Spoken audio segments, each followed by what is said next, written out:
Start. सभापति महोदय, मैं आपकी आज्ञा से अपना बिल सदन के सामने विचार के लिए रखना चाहता हूं। मैंने इस बिल में एक बात कही है कि जो विदेशी धन गलत तरीके से हमारे देश में आता है उसके ऊपर कोई कड़ी निगरानी होनी चाहिए।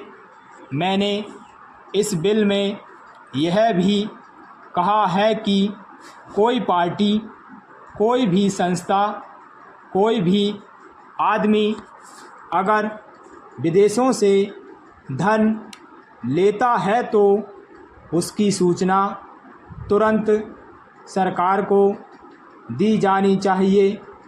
उस आदमी या उस संस्था के लिए यह भी अनिवार्य हो कि उस राशि का पूरी तरह से लेखा जोखा रखे और एक वर्ष के बाद उस राशि के खर्च का पूरा लेखा जोखा सरकार के पास भेजे ताकि सरकार को मालूम हो सके कि कितना धन विदेशों से आया तथा वह किस प्रकार खर्च हुआ। पैरा, इस सदन में इस संबंध में अनेक बार बहस हो चुकी है। स्वयं गृह मंत्री ने भी कहा था कि वह एक बिल सदन में लाएंगे, लेकिन मुझे बड़े दुख के साथ कहना पड़ता है कि 3 वर्ष बीत जाने के बाद भी आज तक वह बिल सदन में नहीं आया।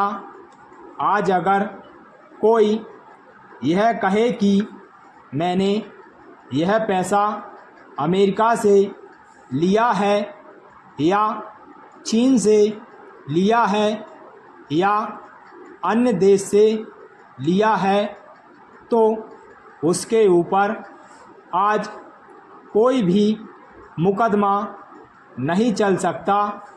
आज हमारे देश में कोई कानून ऐसा नहीं है जो इस चीज़ पर प्रतिबंध लगा सकता हो। आज 3 बड़े बड़े देश हैं जहां से हमारे देश में पैसा आता है।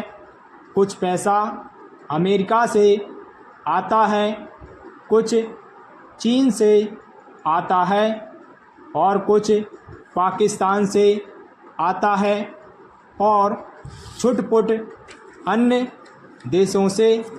इस प्रकार का धन हमारे देश में कितना फैला है, अगर इसकी ओर आप ध्यान देंगे तो एक चिंताजनक स्थिति आपके सामने आकर खड़ी हो जाएगी। अगर इसी तरह से चलता रहा तो हो सकता है कि एक दिन हमारे देश की सुरक्षा, प्रजातंत्र की सुरक्षा खतरे में पड़ जाएगी। विदेशी सेना हमारे देश पर आक्रमण ना कर सके, इस बात की चिंता तो हमारी सरकार करती है, लेकिन विदेशी धन की कोई चिंता सरकार नहीं कर रही है।